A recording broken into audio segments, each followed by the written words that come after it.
welcome to Braga and welcome to the Human Power Hub, the Social Innovation Center from the city of Braga. Nice to meet all of you, send the best regards from the city of Braga, and this is the time to invite you to know a little bit more about the Human Power Hub and some organizations that are working with the Erasmus Plus program. Okay, let's go and visit a little bit more about the Human Power Hub. Eric?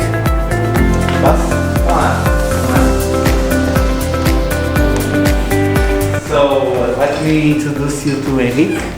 Eric is the responsible for Conexão Jovem, and we are talking a little bit about his experience with Erasmus Plus projects connected with Impact Youth Work.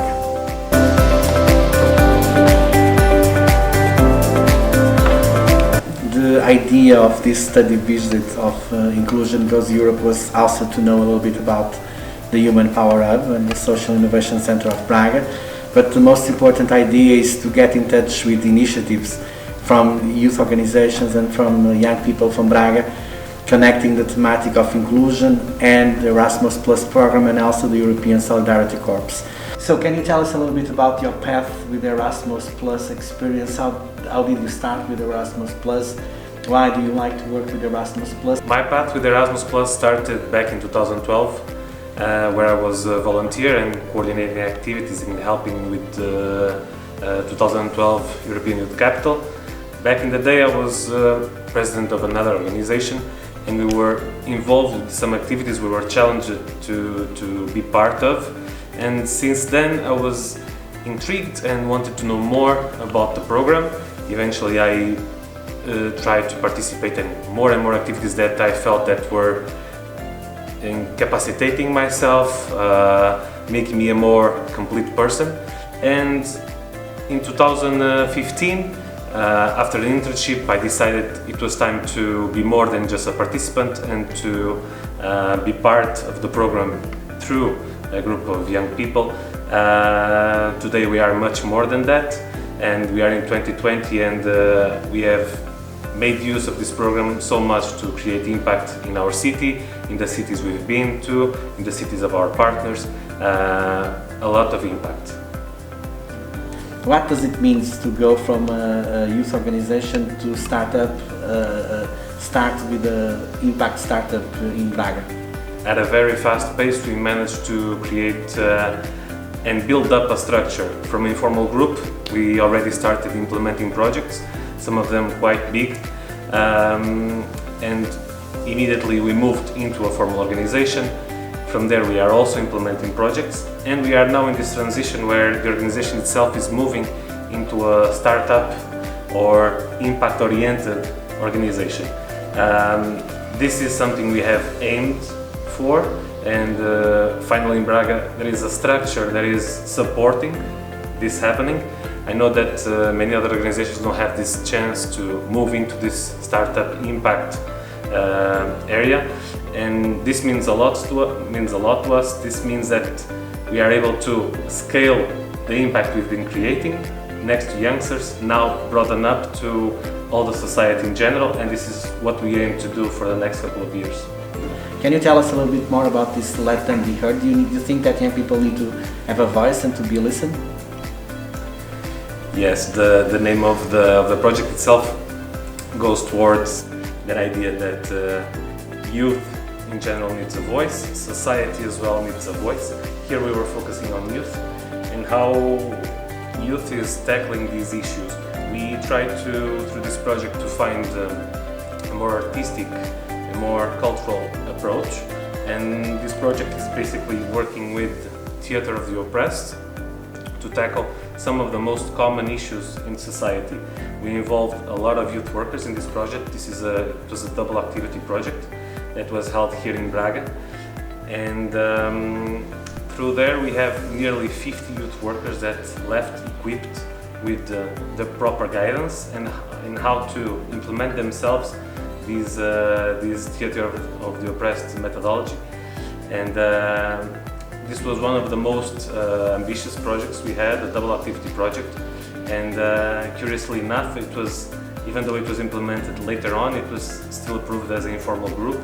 And for this I have to say that Portugal National Agency is really believing in informal groups, and this also boosted our morale, let's say, to keep innovating, keep creating more projects, keep creating impact. And this example of project is a really good project that we are really proud of how it went, how the results came so easily, and it went super smooth. Right before COVID hit us, we finalized the activities in February, so I guess everything was aligned for the project to go very smooth. How do you see impact as results and impact as tackling social problems? So impact has to be a very broad answer. Impact has to tackle issues and has to produce results, otherwise it is not impact. What we try to do is to make it a broad response and to tackle both at the same time. Of course, with Conexão Jovem, with our projects, we try to firstly and foremost to find the issue behind the problems, and we try to involve youth as much in this problem. We believe youth as this sector should be the one detecting the issues, because they are the ones who will make the most of the future they have ahead. They are the next managers of our future.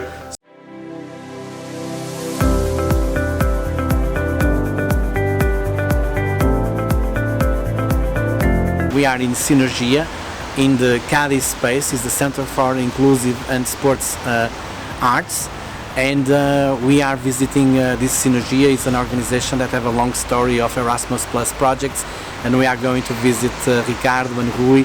So welcome to Synergia. Let's take a look. Okay, Ricardo, you are the president of Synergia. Can you tell us a little bit more about the story of Synergia? How did it become this organization? Synergia was founded in 2004, and we create a simple space to make different things for youngsters in the city. But in our mind, we only want to make punctual things and sport things like urban art. After we try to develop different projects in Erasmus, for example, and I think we started the second life in our association. After that, we started to see the world in a different way. We have now an open mind because we participate in the different projects in Europe and around the world, and now probably this space can be a special moment to show to our city the work we make during the last years in the Erasmus project. We have to include to be normal persons. We have to make the difference without difference, okay? And we create this space to make normal things, normal life, and to see all the people together, working and playing together, because we believe this is a normal world and a normal day we have to live in the different countries in the world. We have to work here the difference without difference. To see that what we are doing in small projects, in Erasmus Plus or in small partnerships can be put to create more impact and to create further activities that we didn't believe it was possible at the first time. So this network, where we worked with 5 more organizations, started to be a challenge.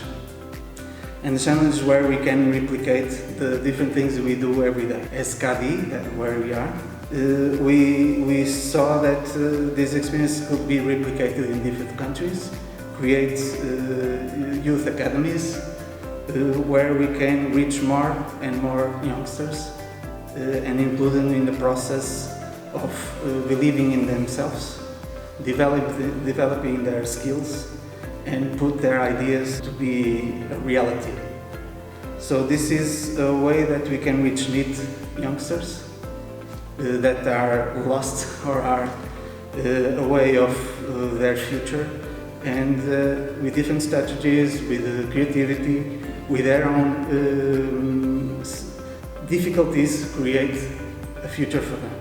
It was 6 different countries, and we have Greece, we have Spain, we have Italy, Portugal of course, India and Indonesia. So with this territory, we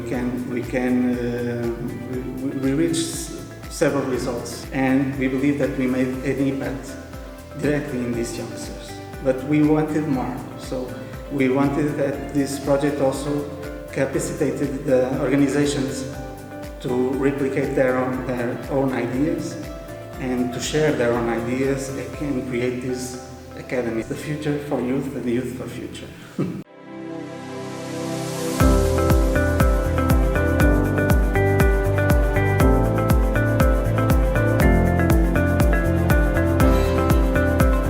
We are now in the headquarters of the Red Cross delegation of Braga, and we are going to visit Wanda and Luís to talk about Key Action 2 project, Play for Change. It's a strategical partnership, and let's go. Let's meet them.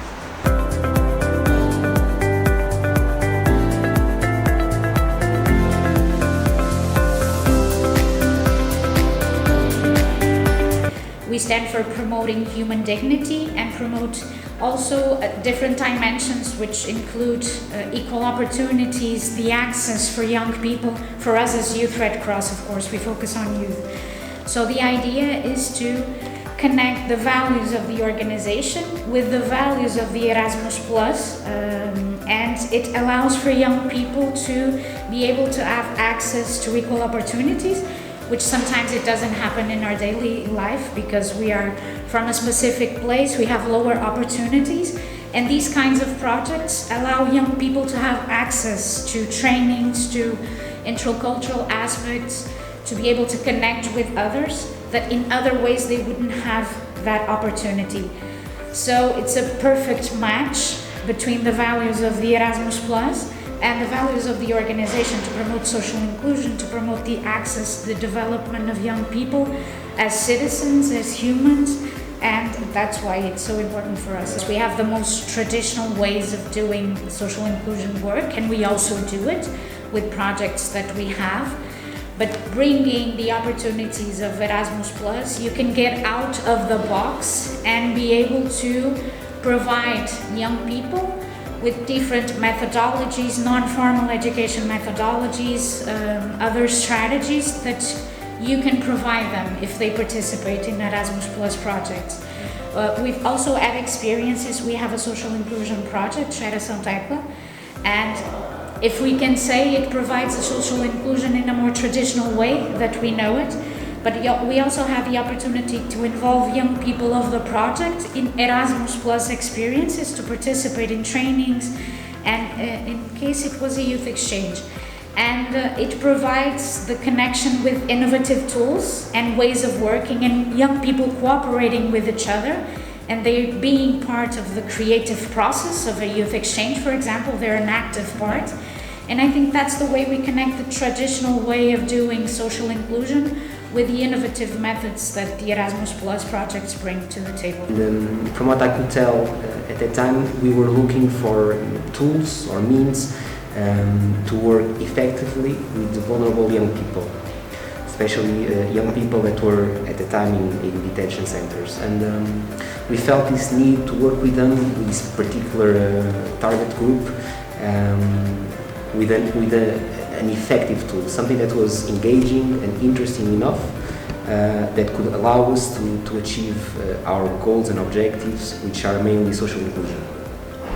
And we were liking these tools, and we felt this need to have something that would be engaging enough and interesting enough to motivate them to participate in our sessions, in our intervention. And at the time, my colleague and friend João Gomes, who was the national coordinator of the Portuguese Red Cross Youth at that time, he had this magic idea of creating a board game. And I think this is where it all started.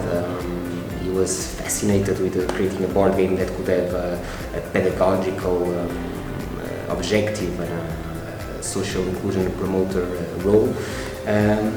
and he started looking for opportunities on how can we create this board game, and he thought about Erasmus Plus and Key Action 2 in particular, which is a branch of the program that allows youth organizations such as ours to really create tools and means of intervention. And this is where the idea came about.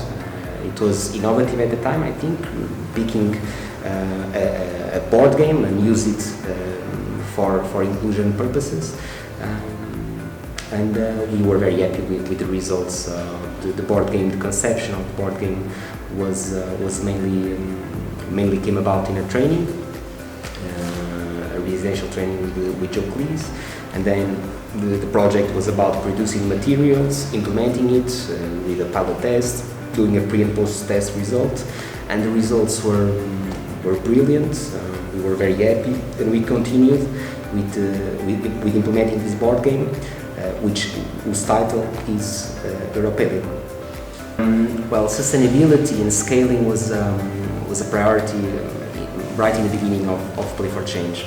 So the tool that we decided to create, we decided that it had to be a tool that was flexible enough so it could grow and develop toward the years. So in the beginning, the game had 11 missions, something like this, and each mission raised awareness on a certain topic, which at the time were the priorities of the EU for young people.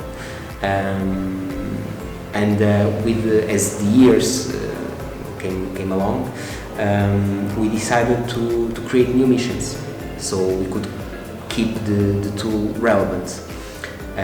So thanks to the flexibility of this tool, we are able to create new teams, new missions that can work on different topics. This way it can continue its relevance with the target group that we work with.